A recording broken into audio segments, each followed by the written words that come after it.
Teaser ആരംഭിക്കുന്നത് വലിയൊരു യുദ്ധം കാണിച്ചുകൊണ്ടാണ്. അത് രാമരാവണ യുദ്ധമല്ല, അത് ദേവാസുര യുദ്ധമാണ്. ദേവന്മാരും അസുരന്മാരും തമ്മിലുള്ള യുദ്ധം. രാവണന്റെയും അസുര സൈന്യത്തിന്റെയും ക്രൂരമായ ആക്രമണങ്ങളുടെ ഒരു ഇൻട്രൊഡക്ഷനാണത്. കൃത്യമായി ഏത് യുദ്ധമാണെന്ന് തിരിച്ചറിയാൻ കഴിഞ്ഞില്ല. പക്ഷേ ചില വിഷ്വൽസിൽ നിന്നും ദേവന്മാരാണ് ഒരു വശത്തു നിന്ന് പൊരുതുന്നത്. വലിയൊരു പക്ഷിയുടെ മുകളിൽ നിന്നും യുദ്ധം ചെയ്യുന്നത് ഒരു പുരുഷനല്ല, സ്ത്രീയാണെന്ന് വേഷത്തിൽ നിന്നും കെട്ടിയിട്ട മുടിയിൽ നിന്നും മനസ്സിലാവുന്നുണ്ട്. ഭീമാകാരനായ രാക്ഷസൻ രാവണന്റെ അനിയൻ കുംഭകർണനാവാനുള്ള സാധ്യതയുണ്ട്. ഇത് ദേവാസുര യുദ്ധമാണ്, രാമരാവണ യുദ്ധം അല്ല എന്ന് പറയാൻ പ്രധാന കാരണം യുദ്ധം ചെയ്യുന്നവരിൽ വാനര സൈന്യത്തെ കാണാനില്ല എന്നുള്ളതുകൊണ്ടാണ്. തുടർന്ന് കാണിക്കുന്ന ക്യാപ്ഷൻ ഇതാണ്: whenever the world descends into chaos he is always the answer. ലോകം എപ്പോഴെങ്കിലും അക്രമത്തിലേക്ക് വീഴുമ്പോൾ അതിന്റെ പരിഹാരം എപ്പോഴും അവനാണ്. ടീസറിൽ ഇൻട്രൊഡ്യൂസ് ചെയ്യുന്നത് ശ്രീരാമനെയാണ്. ഇൻട്രൊഡ്യൂസ് ചെയ്യുന്നതിന് മുൻപ് അതിനുള്ള കാരണം കാണിക്കണമല്ലോ. അതായത് ലോകം അക്രമത്തിലേക്ക് വീഴുന്നതാണ് ശ്രീരാമന്റെ പിറവിക്ക് കാരണം എന്നർത്ഥം. ഇവിടെ ആ അക്രമമാണ് ടീസറിൽ ആദ്യമേ കാണിക്കുന്നത്. തുടർന്നുള്ള വിഷ്വൽ സൂര്യാസ്തമയത്തിന്റെ പശ്ചാത്തലത്തിൽ രാജാവിന്റെ വേഷത്തിൽ ആയുധധാരിയായ ശ്രീരാമന്റെ ഒരു ഛായാരൂപമാണ്. സൂര്യാസ്തമയം പ്രതിനിധീകരിക്കുന്നത് നല്ലൊരു മാറ്റത്തിലേക്കുള്ള ഒരു അവസാനത്തെ അല്ല, മറിച്ച് അധർമ്മത്തെ നീക്കി ധർമ്മം വരാൻ പോകുന്നു എന്നുള്ള സൂചനയാണ്. ശ്രീരാമന്റെ മുഖം വ്യക്തമായി കാണിക്കാത്തത് ഇതിനു മുൻപ് കാണിച്ച ക്യാപ്ഷന്റെ വ്യക്തമായ അർത്ഥം നിലനിർത്താനാണ്. എപ്പോഴൊക്കെ അധർമ്മം കൂടുന്നുവോ അപ്പോഴൊക്കെ ധർമ്മം നിലനിർത്താൻ അവൻ പിറവിയെടുക്കും എന്ന അർത്ഥം വെച്ച് നോക്കുമ്പോൾ ആരാണ് ഈ അവൻ എന്നത് വ്യക്തമായി പറയുന്നില്ല. പല രൂപങ്ങളിൽ പല വേഷങ്ങളിൽ അവൻ എത്തും എന്നുള്ള സൂചനയാണത്. അതുകൊണ്ട് തന്നെ ആരാണ് എന്നതിനേക്കാൾ ആ രൂപത്തെ ഒരു യൂണിവേഴ്സൽ പ്രിൻസിപ്പിൾ പോലെയാണ് കാണിച്ചിരിക്കുന്നത്. ആ ഛായാരൂപം നിൽക്കുന്നത് ഒരു കുന്നിൻ മുകളിലാണ്. അത് ധാർമ്മികമായ ഉയർച്ചയാണ് സൂചിപ്പിക്കുന്നത്. വെറുതെ ഒരു സൂര്യാസ്തമയവും അതിനു മുൻപിൽ ആയുധം ധരിച്ച ശ്രീരാമനെയും കാണിക്കുകയല്ല ചെയ്യുന്നത്. പകരം ലോകം എപ്പോഴെങ്കിലും അക്രമത്തിലേക്ക് വീഴുമ്പോൾ അതിൻ്റെ പരിഹാരം എപ്പോഴും അവനാണ് എന്നതിനുള്ള കൃത്യമായ വിഷ്വൽ റെപ്രസെൻറ്റേഷനാണ് കാണിച്ചിരിക്കുന്നത്. അടുത്ത caption: ruling our hearts for over 5000 years. 5000 വർഷങ്ങളായി നമ്മുടെ ഹൃദയങ്ങളെ ഭരിച്ചുകൊണ്ടിരിക്കുന്നു. ശേഷം കാണിക്കുന്ന വിഷ്വൽ സന്തോഷവാന്മാരായ ചിരിക്കുന്ന മുഖത്തോടെ പൂക്കൾ എറിഞ്ഞുകൊണ്ട് ശ്രീരാമനെ വരവേൽക്കുന്ന ജനങ്ങളെയാണ്. 5000 വർഷങ്ങളായി നമ്മുടെ ഹൃദയങ്ങളെ ഭരിച്ചുകൊണ്ടിരിക്കുന്നു എന്ന് എഴുതി കാണിച്ചതിന് ശേഷം കാണിക്കുന്ന രംഗം അദ്ദേഹത്തിൻ്റെ ഭരണത്തിൽ ജനങ്ങൾ അങ്ങേയറ്റം സന്തോഷവാന്മാരാണ് എന്ന് സൂചിപ്പിക്കുന്ന വിഷ്വലാണ്. രാമൻ നടന്നു പോകുന്നതിനടുത്ത് നിൽക്കുന്ന ആളുകൾ മാത്രമല്ല, ചുറ്റുമുള്ള കെട്ടിടങ്ങളിൽ നിന്നും പൂക്കൾ എറിയുന്നുണ്ട്. അദ്ദേഹത്തിൻ്റെ വരവിൽ ജനങ്ങളൊക്കെ സന്തോഷവാന്മാരാണ് എന്ന് ഇതിൽ നിന്നും മനസ്സിലാവും. ഈ രംഗം സീതാ സ്വയംവരത്തിന് ശേഷം രാമൻ അയോധ്യയിലേക്ക് എത്തുന്നതാവാനുള്ള സാധ്യത വളരെ കൂടുതലാണ്. ഇതേ വേഷത്തിൽ തന്നെയാണ് സീതാ സ്വയംവരത്തിൽ വില്ല് കുലയ്ക്കുന്നത്. ടീസറിൽ ഈ സന്ദർഭം കാണിച്ചിട്ടുണ്ട്. പിന്നീട് കാണിക്കുന്നത് അവർ പ്രൊട്ടക്ടർ, നമ്മുടെ രക്ഷകൻ എന്നാണ്. അതിനുശേഷം കാണിക്കുന്ന രംഗം സീതാരാമലക്ഷ്മണരുടെ വനവാസകാലത്തെ ഒരു സംഭവമാണ്. ഒരു ഘോര വനത്തിൽ ശ്രീരാമൻ ഒരു രാക്ഷസനോട് എതിരിടുന്ന രംഗം. രാക്ഷസൻ മറിച്ചിട്ട മരത്തിനു മുകളിലൂടെ ചാടി കയ്യിലെ കഠാര കൊണ്ട് രാക്ഷസനെ ആക്രമിക്കുന്ന രംഗം. ഇത് രാമായണത്തിലെ ആരണ്യകാണ്ഡത്തിലെ വിരാതവധം ആവാനുള്ള സാധ്യതയുണ്ട്. വനവാസത്തിനായി എത്തുന്ന സീതാരാമലക്ഷ്മണരെ ആക്രമിക്കുന്ന വിരാധൻ എന്ന രാക്ഷസനാണിത്.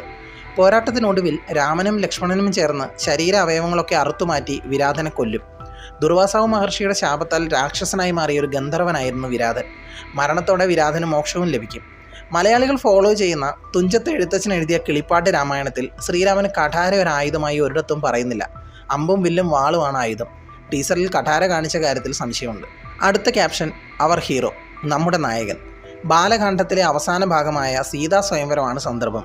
മിഥില രാജാവായ ജനകൻ തൻ്റെ മകൾ സീതയ്ക്കായി സ്വയംവരം നടത്താൻ തീരുമാനിക്കുന്നു. ഒരു വ്യവസ്ഥയാണുള്ളത്: ശിവന്റെ മഹാവില്ല് അഥവാ ശിവധനുസ് ഉയർത്തി നിവർത്താൻ കഴിയുന്നവനെയാണ് സീത വിവാഹം കഴിക്കുക. അനേകം രാജാക്കന്മാർ ശ്രമിച്ചെങ്കിലും ആരും വിജയിച്ചില്ല. അപ്പോൾ വിശ്വാമിത്ര മുനിയുടെ കൂടെ എത്തിയ രാമൻ വില്ല് എളുപ്പത്തിൽ ഉയർത്തി വലിക്കുമ്പോൾ അത് പൊട്ടിപ്പോകുന്നു. ഇതോടെ രാമന്റെ ശക്തിയും യോഗ്യതയും തെളിയുന്നു. തുടർന്ന് സീത രാമനെ മാലയണിയിച്ച് വിവാഹം സമ്മതിക്കുന്നു. ഇതാണ് കഥ. ശിവധനുസ് വെച്ചിരിക്കുന്ന ഭാഗം രാമന് പുറകിലായി കാണാം. രാമൻ വില്ലെടുത്ത് പിടിച്ചത് ഇടതു കൈകൊണ്ടാണ് എന്ന് രാമായണത്തിൽ കൃത്യമായി പറയുന്നുണ്ട്. ഈ രംഗത്തിലും അത് കൃത്യമായി കാണിച്ചിട്ടുണ്ട്. ഇതിന് ശേഷമാണ് വില്ല് കുലയ്ക്കുമ്പോൾ അത് ഒടിഞ്ഞു പോകുന്നത്. ദി ലെജൻഡ്, ഇതിഹാസം. സൂര്യ നമസ്കാരം ചെയ്യുന്ന വനവാസിയായ രാമൻ. സൂര്യൻ്റെ വെളിച്ചം രാമൻ്റെ മുഖത്തേക്ക് വീഴുന്നത് വളരെ വ്യക്തമായി കാണിച്ചിട്ടുണ്ട്. തൊട്ടടുത്തത് വനവാസത്തിനായി പുറപ്പെടുന്ന സീതാരാമലക്ഷ്മണർ ദശരഥനെ കാണാൻ രാജസദസ്സിലേക്ക് എത്തുന്നതാണ്. ദശരഥൻ്റെ മൂന്നാമത്തെ ഭാര്യയായിരുന്നു കൈകേയി. ദശരഥന് 3 ഭാര്യമാരുണ്ടായിരുന്നു: കൗസല്യ, കൈകേയി, സുമിത്ര. ഇവരെ 3 പേരെയും ഈ രംഗത്തിൽ കാണാം. അവരിൽ കൈകേയിയെ ദശരഥൻ വളരെ സ്നേഹിച്ചിരുന്നു. ഒരു സമയത്ത് യുദ്ധത്തിൽ ദശരഥൻ്റെ ജീവൻ രക്ഷിച്ചതാണ് കൈകേയി. അതിന് നന്ദിയായി ദശരഥൻ അവൾക്ക് 2 വരങ്ങൾ വാഗ്ദാനം ചെയ്തു. വർഷങ്ങൾക്കിപ്പുറം രാമനെ രാജാവാക്കാൻ തീരുമാനിച്ചപ്പോൾ കൈകേയി ആ വരങ്ങൾ ആവശ്യപ്പെട്ടു. തൻ്റെ മകൻ ഭരതന് രാജ്യം, രാമന് 14 വർഷം വനവാസം. ഈ രംഗത്തിൽ രാമൻ്റെയും ലക്ഷ്മണൻ്റെയും മുടി ജട പോലെ കെട്ടിയിട്ടില്ല. അയോധ്യയിൽ നിന്ന് പുറപ്പെടുമ്പോൾ മുടി ജട പോലെ കെട്ടിയിരുന്നില്ല. അത് പിന്നീട് ഗുഹൻ എന്ന വേടനായ രാജാവിൻ്റെ അടുക്കൽ ചെല്ലുമ്പോഴാണ് ജട പോലെ കെട്ടുന്നത്. പിന്നീട് സീതയും രാമനും ലക്ഷ്മണനും അയോധ്യയിലെ ജനങ്ങളോട് യാത്ര പറയുന്നതും കാണിക്കുന്നുണ്ട്. ശ്രദ്ധിച്ചു നോക്കിയാൽ വനവാസത്തിനായി കൊണ്ടുപോകുന്ന രഥവും അതിലെ തേരാളിയായ സുമന്ത്രനെയും കാണാം. യാത്ര ചെയ്യുന്ന തേരിൻ്റെ പുറകെ സീതാരാമലക്ഷ്മണരോടൊപ്പം കാട്ടിലേക്ക് നടന്നു നീങ്ങുന്ന ജനങ്ങളെയും കാണാം. ഇതെല്ലാം രാമായണത്തിലെ അയോധ്യാകാന്ഡത്തിലെ അവസാന ഭാഗങ്ങളിലാണ് പറഞ്ഞിരിക്കുന്നത്. ഈ ഒരു രംഗം ഇവിടെ എത്തുമ്പോഴാണ് ടീസറിൽ കൃത്യമായി ശ്രീരാമൻ്റെ മുഖം കാണിക്കുന്നത്. ഇത് വില്ല് കുലച്ചതിന് ശേഷം സീതയെ രാമൻ കാണുന്ന രംഗമാണ്. രൺബീർ കപൂർ രാമനായി എത്തുന്നത് എത്രത്തോളം കൃത്യത പ്രേക്ഷകരിൽ കൊണ്ടുവരാൻ കഴിയുമെന്നത് ഈ ഒരു വിഷ്വലിലൂടെ പൂർണ്ണമായും പറയാൻ കഴിയില്ലെങ്കിലും സംഭവം കൊള്ളാം എന്നൊരു അഭിപ്രായം ഇല്ലാതില്ല. ആരുമില്ലാത്ത രാജസദസ്സിൽ വെച്ച് രാമനെ രാജാവായി വാഴിക്കുന്ന ദശരഥൻ. ഇത് ചിലപ്പോൾ ദശരഥൻ കാണുന്ന ഒരു സ്വപ്നമായിരിക്കാം. രാമന് ശേഷം കൈകേയിയുടെ മകൻ ഭരതൻ രാജാവാകുന്ന രംഗമാണോ ഇതെന്ന് ആദ്യം കരുതിയെങ്കിലും ഇതല്ല. സൂം ചെയ്ത് നോക്കിയാൽ അത് രൺബീർ കപൂർ തന്നെയാണെന്ന് മനസ്സിലാവും. അടുത്ത രംഗത്തിൽ ജട കെട്ടിയ രൂപത്തിൽ രുദ്രാക്ഷമാലയൊക്കെ ഇട്ട് ദശരഥൻ്റെ മുൻപിൽ കൈകൂപ്പി അനുഗ്രഹം വാങ്ങുന്ന രാമനെയും ലക്ഷ്മണനെയും സീതയെയും കാണാം. ചിലപ്പോൾ ഈ ഒരു വേർഷനിൽ ദശരഥൻ്റെ മുൻപിൽ വെച്ച് തന്നെ മുടി ജടയായി കെട്ടിയായിരിക്കും വനവാസത്തിന് പോകുന്നത്. ശേഷം കാണുന്നത് നദിയിൽ ഭസ്മം ഒഴുക്കുന്ന രാമനെയാണ്. കയ്യിലിരിക്കുന്ന കുടത്തിൻ്റെ രൂപം കാണുമ്പോൾ അത് രാജകൊട്ടാരത്തിൽ നിന്നും കൊണ്ടുവന്നതാവാം. ആ ഒഴുക്കുന്നത് അച്ഛനായ ദശരഥൻ്റെ ഭസ്മവുമാവാം. പക്ഷേ അധ്യാത്മരാമായണത്തിൽ ദശരഥൻ്റെ മരണശേഷം ഭരതൻ രാമനെ കാണാൻ കാട്ടിലേക്ക് വരുമ്പോൾ ശേഷക്രിയകൾക്കായുള്ള അസ്ഥിയോ ഭസ്മമോ ഒന്നും കൊണ്ടുവരുന്നതായി പറഞ്ഞിട്ടില്ല. മരിച്ചുപോയ അച്ഛന് കഴിക്കുന്ന ഭക്ഷണം കൊണ്ട് തന്നെ പിണ്ഡം വെച്ചു എന്നും മറ്റു കർമ്മങ്ങൾ ചെയ്തു എന്നും മാത്രമേ പറയുന്നുള്ളൂ. രാമായണത്തിൽ രാമൻ്റെ വനവാസകാലത്ത് മരിച്ചുപോയ ഒരാൾക്ക് വേണ്ടി എല്ലാ കർമ്മങ്ങളും ചെയ്യുന്നത് ജടായു എന്ന പക്ഷിക്ക് വേണ്ടി മാത്രമാണെന്നാണ് എൻ്റെ അറിവ്. ഈ രംഗം പക്ഷേ അതല്ല. ഇങ്ങനെ ഒരു സ്വർണ്ണ നിറത്തിലുള്ള കുടവൊന്നും കാട്ടിൽ കഴിയുന്നവരുടെ കയ്യിലില്ലല്ലോ. മര്യാദ പുരുഷോത്തം എന്നൊരു ക്യാപ്ഷൻ ഹിന്ദിയിൽ എഴുതി കാണിക്കുന്നുണ്ട്. അതായത് മര്യാദയും ധർമ്മവും ഏറ്റവും ഉന്നതമായി പാലിക്കുന്ന മനുഷ്യരിൽ ശ്രേഷ്ഠൻ എന്നർത്ഥം. പിന്നെ വരുന്നത് രാമരാവണ യുദ്ധത്തിലെ ഒരു വിഷ്വലാണ്. അരയിൽ വാൾ, കയ്യിൽ വില്ല്, മരത്തോല കൊണ്ട് നെയ്തെടുത്ത പടച്ചട്ട. തൊട്ടടുത്ത് കാണിക്കുന്നത് പക്ഷേ രാമരാവണ യുദ്ധമല്ല. അത് രാമൻ്റെ ചെറുപ്പത്തിലെ താടകാവധമാണ്. ധർമ്മസംരക്ഷണത്തിനായി ശ്രീരാമൻ നടത്തിയ ആദ്യ പ്രധാന യുദ്ധമാണ് താടകാവധം. വിശ്വാമിത്രൻ രാമനെയും ലക്ഷ്മണനെയും കാട്ടിലേക്ക് കൂട്ടിക്കൊണ്ടു പോകുമ്പോൾ ആ പ്രദേശത്തെ മുനിമാരെ ഉപദ്രവിച്ചിരുന്ന രാക്ഷസിയായ താടകയെക്കുറിച്ച് പറയുന്നു. ആദ്യം രാമൻ സ്ത്രീ ആയതിനാൽ കൊല്ലാൻ മടിച്ചെങ്കിലും ധർമ്മത്തിനായി ദുഷ്ടരെ നശിപ്പിക്കേണ്ടതുണ്ടെന്ന് വിശ്വാമിത്രൻ ഉപദേശിക്കുന്നു. ശേഷം താടകയെ വധിക്കുന്നു. രാമൻ്റെ വേഷം ഒരു രാജകുമാരൻ്റേതാണ്. താടക ഒരു മരം ഒടിച്ചെടുത്താണ് രാമനെ ആക്രമിക്കുന്നത്. രാമനെ ശ്രദ്ധിച്ചാൽ ചെറുപ്പകാലമാണെന്നും മനസ്സിലാവും. ഇത് രാമായണത്തിലെ ബാലകാണ്ഡത്തിലെ ഒരു സന്ദർഭമാണ്. ടീസർ മൊത്തം ഞെട്ടിച്ചെങ്കിലും രാമനും ലക്ഷ്മണനും സീതയും രാവണനും ഹനുമാനും ഒക്കെ ആരാണെന്ന് അറിയാമെങ്കിലും ഈ ഒരു സീൻ തിയേറ്ററിൽ ഞെട്ടിക്കാൻ പോകുന്ന ഒന്നാണ്. സീതാ സ്വയംവരത്തിൽ ശിവന്റെ വില്ലൊടിച്ചതിന് ശേഷം രാമനും പരശുരാമനും തമ്മിൽ കണ്ടുമുട്ടുന്ന രംഗമാണിത്. രാമൻ പിടിക്കുന്ന മഴു എറിഞ്ഞത് പരശുരാമനാണ്. രൺബീർ തന്നെയാണ് പരശുരാമനെ അവതരിപ്പിക്കുന്നത് എന്ന് 2 വർഷം മുമ്പ് കേട്ടിരുന്നു. പക്ഷേ ഇപ്പോഴും അത് മേക്കേഴ്സ് ഒഫീഷ്യലായി പുറത്തുവിട്ടിട്ടില്ല. ഇവർ തമ്മിൽ യുദ്ധമില്ലെങ്കിലും ഈ രംഗങ്ങൾ ഗംഭീരമായിരിക്കും. ഹിന്ദു പുരാണം അനുസരിച്ച് മഹാവിഷ്ണുവിൻ്റെ 2 അവതാരങ്ങളാണ് പരശുരാമനും ശ്രീരാമനും. ഈ ഒരു രംഗത്തിന് ശേഷമാണ് പരശുരാമൻ്റെ അവതാര ലക്ഷ്യം പൂർത്തിയാകുന്നതും ശ്രീരാമൻ്റെ അവതാരം ആരംഭിക്കുന്നതും. ഇതും ബാലകാണ്ഡത്തിലെ രംഗമാണ്. മാരീചവധം. ഉയർന്ന ഭാഗത്ത് നിന്ന് താഴേക്ക് അമ്പെയ്യാൻ തുടങ്ങുന്ന രാമൻ. അത് സ്വർണ്ണമാനിൻ്റെ വേഷത്തിൽ വന്ന മാരീചൻ എന്ന രാക്ഷസനെ കൊല്ലുന്ന രംഗമാണ്. പഞ്ചവടിയിൽ താമസിക്കുമ്പോൾ രാവണൻ സീതയെ അപഹരിക്കാൻ ഒരു പദ്ധതി തയ്യാറാക്കി. അതിനായി രാക്ഷസനായ മാരീചനെ സഹായത്തിനായി വിളിച്ചു. മാരീചൻ ഒരു സ്വർണ്ണമാനായി മാറി രാമൻ്റെ ആശ്രമത്തിന് സമീപം എത്തി. ആ മനോഹരമായ മാനിനെ കണ്ട സീത അത് പിടിച്ചുകൊണ്ടുവരാൻ രാമനോട് പറയും. രാമൻ മാനിനെ പിന്തുടർന്ന് കാട്ടിലേക്ക് പോകുന്നു. ഏറെ നേരം പിന്തുടർന്ന ശേഷം അത് സാധാരണ മാനല്ലെന്ന് തിരിച്ചറിഞ്ഞ രാമൻ ശക്തമായൊരു അമ്പ് കൊണ്ട് അതിനെ കൊല്ലും. മരിക്കുന്നതിന് മുൻപ് മാരീചൻ രാമൻ്റെ ശബ്ദത്തിൽ ഹാ ലക്ഷ്മണ എന്ന് വിളിക്കും.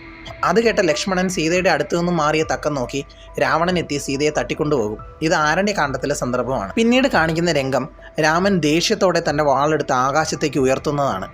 അത് ജടായുവിൻ്റെ മരണശേഷം സംസ്കാര കർമ്മങ്ങൾ നടത്തിയതിന് ശേഷമുള്ള രംഗമാണ്. കൂടെ ലക്ഷ്മണനെ മാത്രമേ കാണാനുള്ളൂ, സീതയില്ല. സീതയെ രാവണൻ തട്ടിക്കൊണ്ടുപോയിരിക്കുന്നു. മുകളിൽ പറക്കുന്ന ഒരുപാട് പക്ഷികളെ കാണാം. അതുപോലെ താഴെ കത്തിയെരിയുന്ന ചിതയുടെ വലിപ്പം നോക്കുക. അത് വളരെ വലിയൊരു ചിതയാണ്. അത് പക്ഷിരാജാവായ ജടായുവിൻ്റേതാണെന്ന് ഉറപ്പിക്കാം. മാത്രമല്ല ഈ സംഭവം നടക്കുന്നത് വലിയൊരു മലമുകളിലാണ്. ഇതാണ് പിന്നീട് കേരളത്തിലെ ജടായുപാറ എന്നറിയപ്പെടുന്ന സ്ഥലമായി മാറിയത്. ഇതും ആരണ്യകാണ്ഡത്തിലെ ഒരു സന്ദർഭമാണ്. പിന്നീട് കാണിക്കുന്നത് അയോധ്യാകാണ്ഡത്തിലെ വനവാസ ആരംഭമാണ്. രാമനും ലക്ഷ്മണനും സീതയും അയോധ്യ വിട്ട് വേടന്മാരുടെ രാജാവായ ഗുഹൻ കൊണ്ടുവന്ന തോണിയിൽ കയറി ഗംഗാനദി കടന്നു പോകുന്ന രംഗമാണിത്. രാമൻ്റേതല്ലാതെ മറ്റാരുടെയും മുഖം വ്യക്തമല്ല. കൂടെയുള്ളവർ സീതയും ലക്ഷ്മണനുമാണെന്ന് എല്ലാവർക്കും അറിയാം. ആ തോണി ഓടിക്കുന്നത് വേടന്മാരുടെ രാജാവും രാമന്റെ സുഹൃത്തുമായ ഗുഹനാണ്. അവസാനം രാവണന്റെ വരവാണ്. നടന്നു പോകുന്നത് യക്ഷാണെന്ന് എളുപ്പത്തിൽ മനസ്സിലാവും. അത് കുബേരന്റെ കൊട്ടാരവും സാമ്രാജ്യവും തകർത്ത് പുഷ്പക വിമാനത്തിലേക്ക് നടക്കുന്ന രംഗമാണ്. നടക്കുന്നതിൻ്റെ വശങ്ങളിലെ നിർമ്മിതികളൊക്കെ തകർന്നു കിടക്കുന്നത് കാണാം. എന്തായാലും രാവണൻ തകർക്കും എന്നതിൽ സംശയമില്ല. പുഷ്പക വിമാനവുമായി പോകുന്ന രാവണനെ കാണിച്ചുകൊണ്ടാണ് ടീസർ അവസാനിക്കുന്നത്. രാമായണത്തിലെ ഏറ്റവും പ്രശസ്തമായ ദിവ്യവാഹനങ്ങളിലൊന്നാണ് ഇത്. സാധാരണ ഒരു വാഹനമല്ല, സ്വയം സഞ്ചരിക്കുന്ന, ആകാശമാർഗത്തിൽ സഞ്ചരിക്കാൻ കഴിയുന്ന ദിവ്യരഥമാണ്. അത് ടീസറിലും വ്യക്തമാണ്. അതിനെ നയിക്കാൻ രഥമോ കുതിരകളോ ആനയോ പക്ഷിയോ ഒന്നുമില്ല, സ്വയം സഞ്ചരിക്കുകയാണ്. രാവണൻ തൻ്റെ ശക്തിയും അധികാരവും വർദ്ധിപ്പിക്കുന്ന സമയത്ത് തൻ്റെ സഹോദരനായ കുബേരനെ ആക്രമിച്ച് ലങ്കയും പുഷ്പക വിമാനവും പിടിച്ചെടുക്കുകയാണ് ഉണ്ടായത്. സീതയെ അപഹരിക്കുമ്പോഴും രാവണൻ പുഷ്പക വിമാനമാണ് ഉപയോഗിച്ചത്. പുഷ്പക വിമാനത്തിൻ്റെ പ്രധാന പ്രത്യേകതകൾ ഏറെ വിചിത്രമാണ്. ഇത് യാത്രക്കാരുടെ എണ്ണത്തിനനുസരിച്ച് വലുതാകാനും ചെറുതാകാനും കഴിയും. ഒരേ സമയം അനേകം ആളുകളെ കൊണ്ടുപോകാൻ കഴിയും. കൂടാതെ ഇത് ഓടിക്കുന്ന ആളില്ലാതെ തന്നെ സ്വയം സഞ്ചരിക്കും. ആവശ്യമായ സ്ഥലത്തേക്ക് വേഗത്തിലെത്തും. ഇത് ഒരു രീതിയിൽ മനസ്സിൻ്റെ ആജ്ഞയനുസരിച്ച് പ്രവർത്തിക്കുന്ന ഒരു വാഹനമാണ്. രാവണനെ വധിച്ചതിന് ശേഷം രാമൻ ഈ പുഷ്പക വിമാനം ഉപയോഗിച്ച് സീതയുടെയും ലക്ഷ്മണൻ്റെയും ഒപ്പം അയോധ്യയിലേക്ക് എത്തിച്ചേർന്നു എന്നതാണ് ഐതിഹ്യം. അതിനുശേഷം രാമൻ അത് യഥാർത്ഥ ഉടമയായ കുബേരന് തിരികെ നൽകുകയും ചെയ്തു. പറക്കുന്ന പുഷ്പക വിമാനത്തിൻ്റെ അകത്തേക്ക് സൂക്ഷിച്ചു നോക്കിയാൽ രാവണൻ അതിൻ്റെ മട്ടുപ്പാവിലേക്ക് നടന്നു വരുന്നത് കാണാം. ടീസർ കണ്ടവരാരും വിഷ്വൽ ക്വാളിറ്റിയെക്കുറിച്ചും സൗണ്ട് ഡിസൈനെക്കുറിച്ചും യാതൊരു കുറ്റവും പറയില്ല. From 8 times Oscar winning DNEG എന്നത് ശ്രദ്ധിച്ചു കാണും. Dune part 2, Dune part 1, Tenet, first മാൻ, blade runner 2049, X Machina, interstellar, inception എന്നീ സിനിമകൾക്കാണ് DNEGക്ക് ബെസ്റ്റ് വിഷ്വൽ എഫക്ട്സിനുള്ള അക്കാഡമി അവാർഡ് കിട്ടിയത്. ഇതിനു മുൻപ് DNEG വർക്ക് ചെയ്തിട്ടുള്ള ഇന്ത്യൻ സിനിമകൾ കൽക്കി 2898 AD, ബ്രഹ്മാസ്ത്ര പാർട്ട് 1 ശിവ ആണ്. സിനിമകളുടെ വിഷ്വൽ ക്വാളിറ്റിയിൽ യാതൊരു കോംപ്രമൈസ് ഇല്ലാത്ത ടീമാണ് ഡബിൾ നെഗറ്റീവ് എന്ന DNEG. ഐമാക്സിൽ ഞെട്ടിക്കാൻ പോകുന്ന ഒരു ഗംഭീരൻ സിനിമയ്ക്കായി കാത്തിരിക്കാം. കൂടുതൽ സിനിമാ വിശേഷങ്ങൾക്കായി ചാനൽ സബ്സ്ക്രൈബ് ചെയ്യൂ. Thanks for watching. Bye bye guys.